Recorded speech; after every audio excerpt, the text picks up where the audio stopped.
Sharing is caring. दोनों भाई नाश्ते की टेबल पर बैठे थे। प्रियंका, मेरा नाश्ता कहाँ है? भाभी, मुझे भी ऑफिस के लिए लेट हो रहा है। इस पर प्रियंका किचन में से दोनों के नाश्ते की प्लेट्स लेकर बाहर आती है। लो भाई, आप दोनों का नाश्ता। किसी को भी 1 मिनट का सब्र नहीं है। ये प्रियंका का ससुराल है, जहाँ कोई औरत ना होने की वजह से शादी वाले दिन से ही घर के साथ दोनों भाइयों की जिम्मेदारियां प्रियंका संभाल लेती है। दोनों भाई शांति से नाश्ता कर रहे होते हैं कि अंकुश अपने भाई की प्लेट से पराठे का एक टुकड़ा उठा लेता है। आपको पता है ना, मैं खाना शेयर नहीं करता, फिर भी मेरी प्लेट में से खाना जरूरी है क्या? अरे हद हो गई है, मुझे नहीं खाना अब। अंकुर गुस्से में नाश्ता छोड़कर टेबल से उठ खड़ा होता है। अरे, ये कैसा बिहेवियर है अंकुर? एक टुकड़ा ही तो है। एक हो या आधा, मुझे भूख लगी है तो ये सिर्फ मेरा ही है। उसे भी किसी के साथ शेयर करने बैठा तो भूखा नहीं रह जाऊंगा। अरे बाबा ठीक है, अब इस पर भी लड़ाई। दूसरा बना देती हूँ, पर प्लीज ऐसे खाना बीच में छोड़कर मत जाओ। इससे अन्न का अपमान होता है। ओ प्लीज भाभी, ऐसी कोई चीज होती ही नहीं है। आपके पास पैसे हैं, खरीदो और खाओ। अगर नहीं खाया जाए तो फेंक दो। अरे दुनिया में सब यही करते हैं। अंकुर बैग उठाकर ऑफिस के लिए चला जाता है, जिसके पीछे उसका बड़ा भाई मायूस सा घर में खड़ा रह जाता है। जिसने बचपन से सोने की चम्मच में खाया हो, उसे दुनिया के बारे में क्या पता होगा। वैसे गलती तो हमारी ही है। अगर कभी बचपन में ही सही गलत का फर्क सिखाया होता तो आज ये हाल नहीं होते। आप फिक्र क्यों करते हैं जी?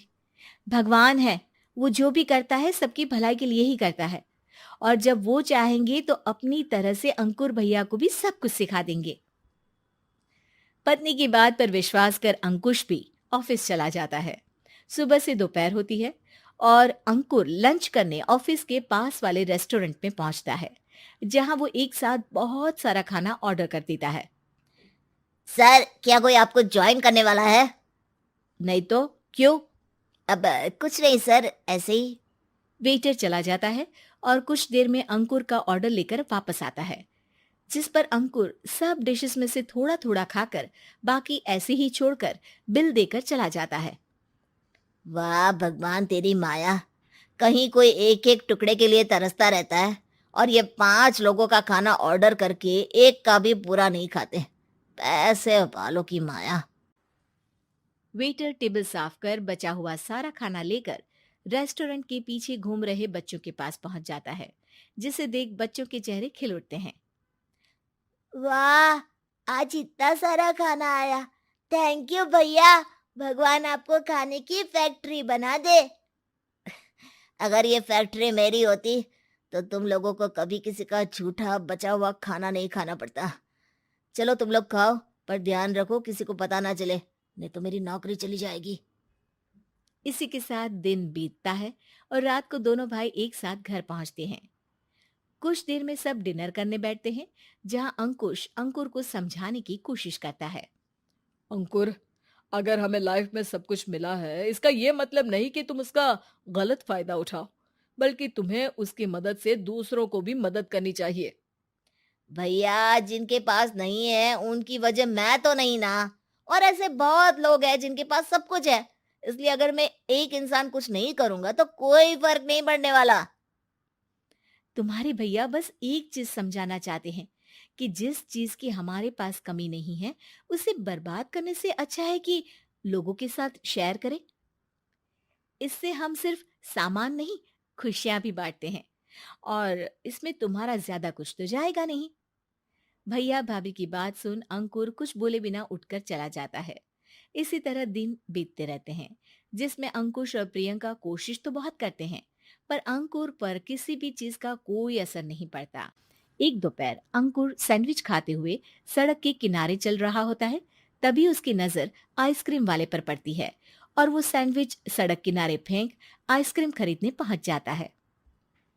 अब इसे कहते हैं जिंदगी का सुख।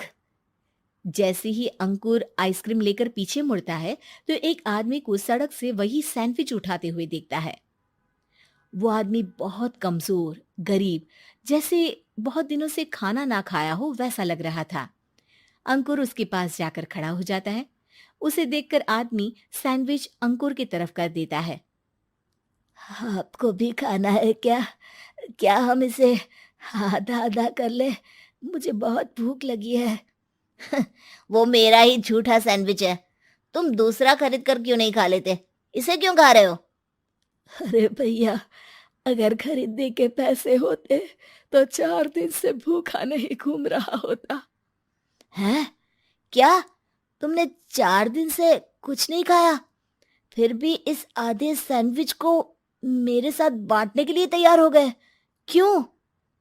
अरे भैया, पैसा नहीं है तो क्या हुआ, इंसानियत आज भी उतनी महंगी नहीं हुई, और ना ही उस पर अमीर गरीब का टैग लगा है जो हम उसे रख ना सके। पर अफसोस, आजकल लोगों के अंदर पोषण, खून या विटामिन से ज्यादा इंसानियत की कमी होने लगी है। आदमी की बातों से अंकुर को समझ में आ जाता है कि वो आज तक कितना गलत काम करता आ रहा था। इसके बाद से वो अपनी किसी के साथ शेयर नहीं करने और खाने को बर्बाद करने वाली आदत को छोड़ देता है।